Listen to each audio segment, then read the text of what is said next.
Winnie l'ourson est sans doute l'une des figures les plus réconfortantes de l'enfance pour des générations entières. Entouré de ses amis Porcinet, Tigrou, Bourriquet, il vit plein d'aventures fantastiques avec Jean-Christophe, un petit garçon avec qui il joue dans la forêt des rêves bleus. Nous resterons amis pour toujours.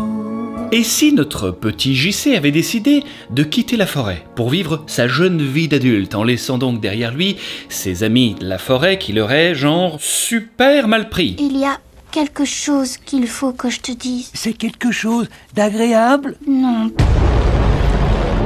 Tout va bien, Winnie? T'as un petit peu abusé sur le miel, hein, mon salopio? Winnie the Pooh, Blood and Honey.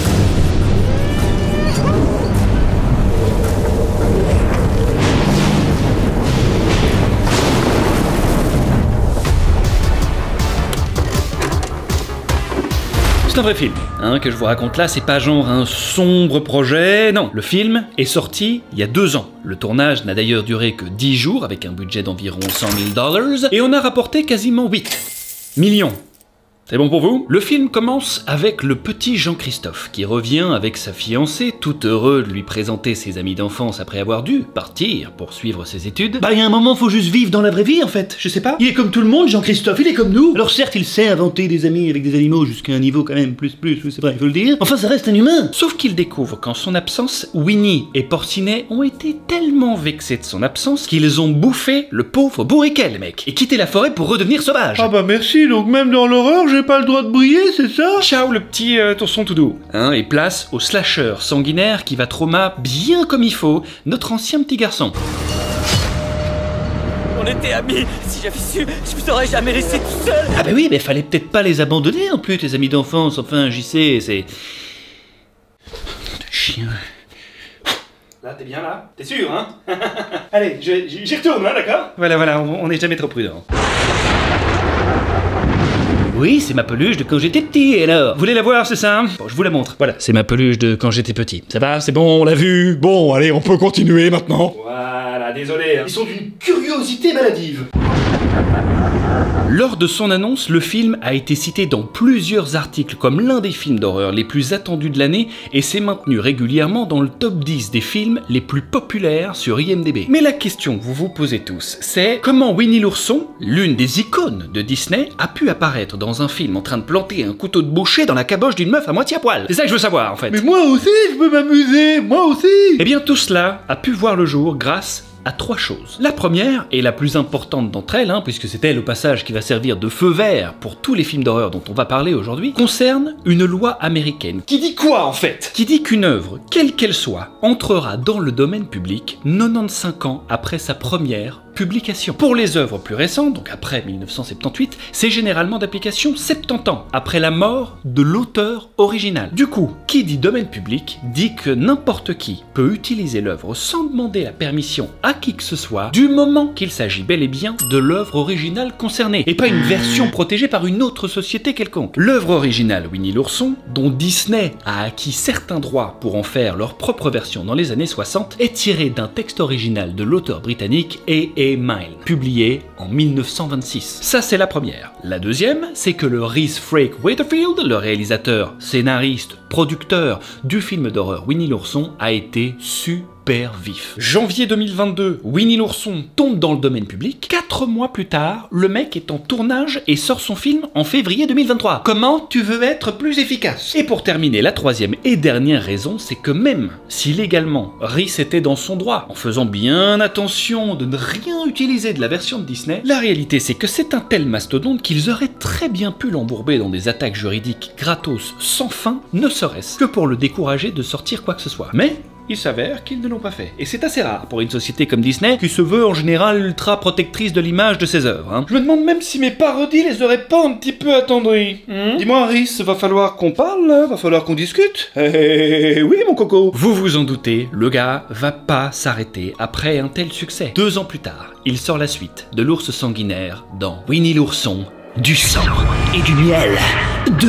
Plus que ça, notre Rhys a de l'ambition. Et surtout, il sait qu'il y en a pas mal, des œuvres exploitables du genre et qui sont ou qui vont tomber dans le domaine public. Voilà, là ça m'intéresse. Tout ça va lui donner envie de faire naître un véritable petit empire de l'horreur qui n'aura pour but que de traumer notre enfance à tous. On parle d'ici d'un Pooniverse, les gars, d'accord? Winnie the Pooh, Pooniverse, c'est clair là? Avec des Pinocchio et tout le bazar, hein? Ah oui, non, le gars veut devenir le Marvel de l'horreur, avec ce qu'il a lui-même appelé non pas le MCU, mais le TCU, le Twisted Childhood Universe. Ce succès l'a fait péter un plomb, les gars. Mais avant d'ouvrir la boîte de Pandore, car autant vous dire que vous n'êtes pas prêts pour son cerveau tordu et tout ce qu'il a imaginé comme plan pour la suite. Laissez-moi vous parler Du sponsor de cette vidéo. Non mais bourriquet, t'as pas compris. Tu n'as pas l'étoffe d'une star, d'accord? Si je peux pas l'avoir en solo, alors on l'aura ensemble. Jamais de la vie. Dans Little Nightmare 3. Quoi? Mais c'est quoi le rapport? Aucun, mais c'est ma dernière chance de briller, donc tu vas gentiment la boucler et m'écouter. D'accord. Donc décidément, ils sont tous malades. Le troisième volet des aventures horrifiques d'enfants perdus dans le nulle part, un monde rempli de dangers cauchemardesques, est enfin disponible. Et pour la toute première fois de la série, on peut jouer à deux, en coop, en ligne, en contrôlant un des deux héros, Low ou Alone. Par contre, hors de question que je prenne le perso avec la clé de 12, hein, je te le dis tout de suite. Tant mieux, moi je préfère Alone, elle est trop stylée. M'étonne pas. Ensemble, on va devoir survivre dans ce monde sinistre, rempli d'êtres dangereux, et résoudre aussi des énigmes qui barreront notre chemin. Je comprends mieux pourquoi t'as besoin de moi, du coup.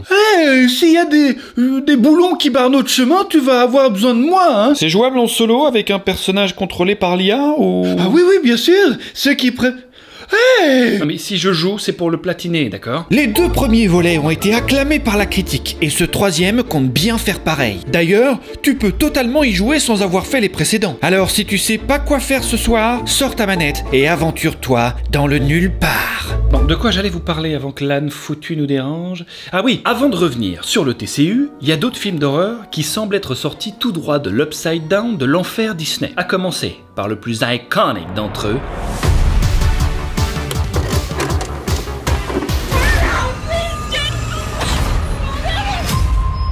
Mickey Mouse. Non mais là c'est trop gros, c'est leur mascotte, mec. Attends, mais qui a parlé de Mickey Mouse? Il ne s'agit ici que de Steamboat Willie, une ancienne version qui vient d'ailleurs de passer à l'instant dans le domaine public. Tiens, c'est marrant ça. Balancez tout, allez-y. Le 1er janvier 2024 correspond au jour même où Steamboat Willie, une ancienne version de Mickey datant de 1928, tombe dans le domaine public. Le gars surfe allègrement sur cette nouvelle en balançant la bande-annonce de son film, histoire d'avoir la couverture médiatique la plus large. Pour ceux qui ne voient pas de quoi on parle avec le Steamboat Willie, vous avez probablement déjà entendu ça. Avant de choper des paluches blanches énormes, l'ancienne version de Mickey était aux commandes d'un petit bateau à vapeur et sifflait cette mélodie qui deviendra culte. Et bien dans le film d'horreur Mickey Mouse's Trap, Ouais, j'ai pas mal exercé mon anglais, ouais. le sifflement n'annonce pas vraiment la pause goûter, si tu vois ce que je veux dire. Visiblement inspiré par Winnie l'ourson, le film a été tourné encore plus vite, en 8 jours, soit 2 de moins. Par contre ici, mis à part le masque de Mickey, bon, très peu de ressemblance avec l'œuvre d'origine, hein, puisqu'on va suivre une bande de jeunes coincés dans une salle d'arcade qui vont se faire zigouiller par un mec possédé par le masque de Mickey. Voilà, C'est le pitch. Alors combien de temps avant il a appris que ça tombait dans le domaine public? Je ne sais pas, mais enfin, est-ce qu'il y avait mieux à faire en termes de scénario? Je pense que oui. Malheureusement, autant le film hérite des mêmes mauvaises critiques que Winnie l'ourson, oui parce que Il a fait 7 millions et des, mais c'est une merde, hein, pour les critiques, c'est une merde. autant il ne génère pas son box-office. Avec un budget d'environ 800 000 $, le box-office avoisinerait les 100 000 $. Ah, faut espérer pour la prod que la VOD a comblé un petit peu les trous de caisse, si tu vois ce que je veux dire. Oui, parce qu'en réalité, c'est difficile d'estimer les rentrées totales réelles du genre de film dont on parle aujourd'hui. Parce que comme il y a généralement pas ou peu de sorties en salle, la rentabilité peut souvent se jouer dans les négociations liées à la VOD ou au droit du film. Oui, voilà, c'est bien résumé ça. Par contre, on fera pas de deux, non. Cela dit, ce n'est pas parce que ce film est sorti en premier que ça empêchera d'autres studios d'attraper les oreilles de Mickey à leur tour. Hein, pas du tout. Notamment les producteurs de Terrifier 2 et 3 par exemple, qui ont sorti cette année même le film Screamboat, dans lequel on suit un ferry dont les passagers vont subir la terreur d'un mystérieux rongeur sans pitié. On sent la volonté de se rapprocher un petit peu plus de l'histoire d'origine, voilà, dans le lore de celui-ci, tout à fait. Ça, un jour, ça fera un putain de dessin animé bien glauque. On a un énorme problème de rongeurs. Faut croire que 2024 était un grand cru, visiblement, pour le sabotage horrifique d'enfance, hein, puisqu'on a eu droit également au souillage de l'une des princesses les plus iconiques de Disney. Are you going to eat, Cinderella? Alors vous connaissez l'histoire, Cendrillon, maltraité par sa belle famille, trouve le moyen d'assister au bal pour y rencontrer son prince, aidé par sa bonne fée, et une pointure 35 idéale. Bon, ça, jusqu'ici on était au courant, voilà. Ici c'est une autre ambiance. Un petit peu différent. Je fais du 46, moi, en fait, ici. Non, c'est pas ça. Alors, on reprend les mêmes ingrédients, hein, sa belle famille lui chie toujours au museau, hein, sauf qu'ici, le petit twist, c'est que même le prince est une crasse. Do you really think that I would love a whore like you? Everyone gather round. Une crasse monstre, hein? Oh mais mort de rire, regardez-la au sol, là, elle est toute sale. Ouh, elle est toute sale. Eh, tu veux mon 46 dans ta gueule ou quoi, toi? Mais arrêtez avec ça, bon sang, je vous ai dit que c'était pas ça le problème. Vous allez encore créer du traumatisme chez les grandes paluches, enfin, arrêtez un petit peu. Allez, je tourne dans ma baraque à frites alors, hein. Heureusement, elle peut toujours compter sur sa marraine, qui est un petit peu différente aussi, je préfère vous prévenir. Ici, on est sur une version démoniaque, hein, qui va lui offrir non pas un carrosse, mais 3 vœux qu'elle va totalement utiliser pour massivement liquider tous ceux qui l'ont emmerdé. Suis-je assez clair? Et encore une fois, tout cela est possible car Cendrillon est à la fois tiré d'un conte de Charles Perrault publié en 1697. Ça, c'est ma France, ça, voilà, ça, c'est mon homme de lettres français, bon sang. Je suis pas français, bon sang, arrêtez de me grignoter comme ça, bon, lâchez-moi. Non mais c'est pas possible, ça. J'ai l'impression d'être métisse maintenant, je suis métissé. Issu d'un métissage, c'est incroyable, hein. Je suis au travers de ma chaîne YouTube. Quoi? Bah quoi? Est-on lié à un papier d'identité maintenant? Dans un monde où on peut être un papillon ou une savate, monsieur, je décide. Oui, bon, allez, on reprend, c'est bon. Qui dit 1600 dit qu'au niveau copyright, on est limite avant Jésus-Christ, hein, donc il y a zéro stress. Par contre, il y a 100 000 $ au box-office, voilà, pas plus. Pas un penny de plus, non, pas un bal. C'est pas mon problème si tu zérotes pas, l'ami. Ah ben là, tu peux claquer des fesses, c'est sûr. J'espère que t'as fait ton beurre autrement. Voilà, voilà. Avant de revenir au fameux roster de la version horrifique du MCU, petit crochet sur un dernier détour. Une petite pépite, un petit bonbon. Une autre princesse souillée tout aussi populaire que la précédente. Est-ce que vous saviez qu'en 1997 était sortie une version horrifique du film Blanche-Neige avec Sigourney Weaver dans la peau de la sorcière? Blanche-Neige, le plus horrifique des contes, est une version sombre et gothique du conte des frères Grimm datant de 1812, qui inspira aussi Disney. On retrouve donc globalement la même trame scénaristique, mais avec, voilà, quelques différences, notamment d'un niveau de malaise bien plus élevé, par exemple, oui. Alors déjà, pour commencer, physiquement, la sorcière, c'est un délire qui aspire l'âme de tout enfant présent dans la pièce. Les 7 nains gogoles laissent place à 7 hors-la-loi brutaux. Dans le dessin animé, la pomme que Blanche croque la fait genre s'évanouir tendrement, la main sur le front. Ouf, oula, ça va pas du tout. Il y a un fauteuil quelque part. Ici, on est sur un poison de type neuroparalysant, voilà, qui ne se soigne pas avec un baiser d'un prince. Non, dans ce film, c'est un peu plus brutal, puisque Blanche-Neige est consciente et communique uniquement avec les yeux, pendant que la pomme est expulsée mécaniquement de sa gorge. 7 hors-la-loi brutaux, je vous l'ai dit. On est probablement sur le film avec le plus gros budget de la liste, hein, entre 25 et 30 millions $, pour des rentrées difficiles à estimer puisqu'Universal a finalement préféré une diffusion en télé plutôt qu'en salle. On fout en l'air la gorge de la princesse, mais avec les moyens, d'accord? Vous me mettez une actrice de renom, voilà, vous me mettez... Bon, les 7 nains, on a toujours eu un peu de mal, on sait pas trop quoi faire avec eux, voilà, mais trouvez-moi un casting. Par contre, la gorge, vous me la foutez au travers de sa gorge. Mécaniquement, il va falloir plonger la paluche.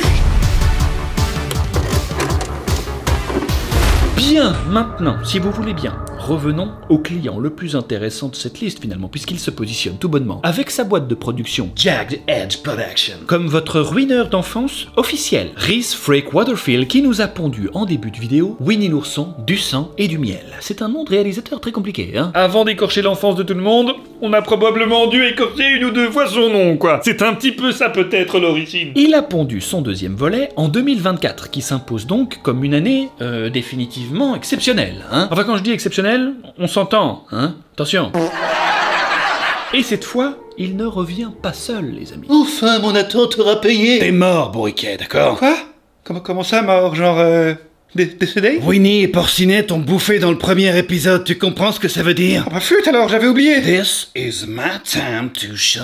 Dans cette suite, Jean-Christophe tente d'alerter le monde de l'existence de ces créatures sanguinaires. Bonne chance, JC, j'aurais payé très cher pour te voir débarquer chez les flics. Officier, s'il vous plaît, écoutez-moi. Winnie l'ourson est de retour pour se venger et il est pas tout seul, d'accord? Il y a Tigrou et Maître Hibou qui l'ont rejoint, maintenant on est fichu. Laisse tomber, c'est JC, ses amis imaginaires. T'inquiète pas JC, je m'en occupe, d'accord? Tout est sous contrôle. On apprend dans le film qu'en réalité Winnie est en fait le frère jumeau de JC transformé suite à des expériences sombres et qu'il est prêt à trauma un maximum d'humains accompagné de sa nouvelle team composée de Tigrou et Maître Hibou. Maître Hibou, les gars, vous savez ce que ça veut dire quand je prononce ce nom-là? Ça veut dire qu'on a du mal à te prendre au sérieux, tu vois? Ouais. On sent l'upgrade au niveau de la prod, hein, suite au succès du premier, évidemment. Rien qu'au niveau costume, budget de 1000 $ dans le 1, plus de 20 000 $ pour toute l'équipe de la suite. Même quelque chose. Pour le coup, le scénario a été façonné d'une manière assez originale, hein, puisqu'ils ont publié des sondages auxquels les fans pouvaient avoir accès et répondre afin de tirer la version la plus fun et la plus conforme finalement aux attentes du public. Budget de 500 000 $, box-office de 7,5 millions au cinéma pour un film disponible seulement 3 jours. Nouveau braquage, Rhys. Bravo. Bravo à toi. Non mais c'est fou ça quand même. Winnie l'ourson, j'aurais jamais parié là-dessus. Non mais c'est bon là maintenant. Ah bah désolé, je ne m'arrête plus, hein, mes plans sont énormes, je n'ai aucune limite. C'est le moins qu'on puisse dire, puisque les ambitions de Rhys sont telles qu'il prévoit non seulement de sortir un 3 en 2026, mais carrément, comme je le disais au début de vidéo, un Ponyverse. Monsters Assemble. La même année. Oui, exactement. Il a pas le temps le mec, il a pas de famille non plus. Probablement en burn-out en 2027. Oui, Monsters Assemble, à base de crossover à la Avengers quoi. Hein, sauf qu'ici, il rassemblera tous ces monstres dans son TCU. Non, il y a de l'idée, faut le reconnaître. Il est très coquin ce Rhys. Et justement, en parlant de monstres, la liste est loin de se limiter à la bande à Winnie. Hein. Oula non, toi, non, rien à voir. Détrompe-toi. Cette année est sorti un nouveau personnage, très important, qui a probablement encore plus bercé votre enfance. Peter fucking Pan.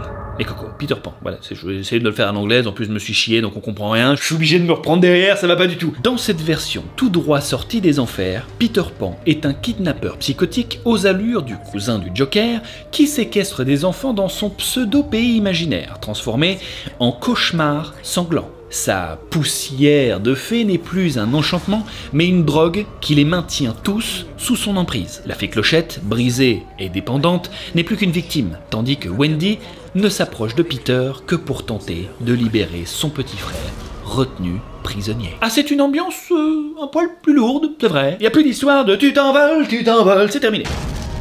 C'est mon devoir de les envoyer au pays imaginaire. Tu somnoles, tu somnoles, tu somnoles, tu somnoles. Budget d'à peu près 400 000 $ pour 1,5 million en seulement quelques jours de présence au cinéma. Pas mal, le Peter. Super. Alors, qui retourne avec moi au pays imaginaire? Personne, Peter. Il n'y a pas de 2 prévus, malheureusement. Mais comment ça, sale clébard? Saleté, reste bien, calme. Tu veux ma petite poussière de fée? C'est quoi cette histoire-là, hein? Reste bien, tranquille. Non, merci. Ah, Steve, je te dis. D'après son créateur, c'est à ce jour l'entrée la plus dark dans son TCU. Le gars est tellement excité par les morts proposées dans ce film, genre vraiment tordu comme il les aime apparemment. Mais je dois dire que, pour ma part, rien n'est plus noir que le destin funeste d'un autre classique de Disney, que Rhys a récemment souillé également, bien sûr. Il passe à côté de rien, le beau.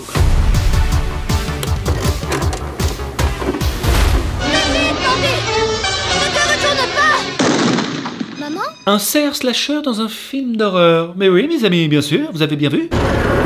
Dans ce nouvel upside down de l'horreur, Bambi se transforme en créature monstrueuse après avoir bu de l'eau contaminée. Et il n'aura plus qu'un seul but, zigouiller tous les humains qu'il croisera en l'honneur de sa défunte mère. Sorti en juillet de cette année, Bambi fera lui aussi partie, bien sûr, aux côtés de Peter Pan et de la troupe de Winnie, du prochain Ponyverse, bien sûr. En mode fidèle monture des enfers, j'imagine. Y a rien d'autre à dire pour Bambi, hein, de toute façon ça me touche trop, je peux pas continuer. Vous noterez d'ailleurs que, pour l'instant, mis à part Winnie l'ourson 3, tous les films dont j'ai parlé sont déjà sortis. Mais si Rhys a des ambitions si énormes avec son TCU, c'est parce qu'il sait qu'il va pouvoir compter sur de nouveaux personnages libres de droit dans les années à venir. Et certains, tout aussi iconiques que les autres, sont d'ores et déjà prévus pour rejoindre sa clique. À commencer par un petit garçon fait de bois, qui aurait coupé ses ficelles peut-être pour tenter de vivre une vie normale d'un petit garçon. Boum, suivez là ou... Zelda. Pas du tout, non. C'est Link. Bon allez, il commence à me saouler lui. Pinocchio Unstrung. dénoué en français. Oui, c'est souvent moins impactant évidemment. À part quelques images par-ci par-là, on n'a pas encore eu droit à une vraie bande-annonce digne de ce nom. Par contre, on sait que le film va suivre James, un petit garçon qui rend visite à son grand-père Geppetto, qui va lui présenter sa marionnette magique, ce futur enfoiré de Pinocchio. Mais lorsque James emmène sa marionnette dans le monde réel, tout va rapidement vriller dans un bain de sang comme sait si bien le faire notre ami Rhys. C'est le seul film plus ou moins daté, puisqu'il est prévu pour sortir l'année prochaine avec Winnie l'ourson 3. À côté de ça, il y a eu d'autres annonces de projets, sans pour autant s'accompagner de timing précis, dont ce bon vieux Tigrou, qui aura donc droit à son propre film, visiblement. Allez Mais c'est pas le seul. On pourra aussi découvrir Alice et le Chapelier Fou, une version horrifique d'Alice au Pays des Merveilles dans laquelle Alice serait une travailleuse du sexe, travaillant pour une agence d'escorte nommée le Lapin Blanc, et qui serait poursuivie par un chapelier fou obsédé par la jeune femme. Attention, le Rhys devient très coquin là. Non mais si tu veux, je peux t'arranger le coup, hein? C'est bien ça.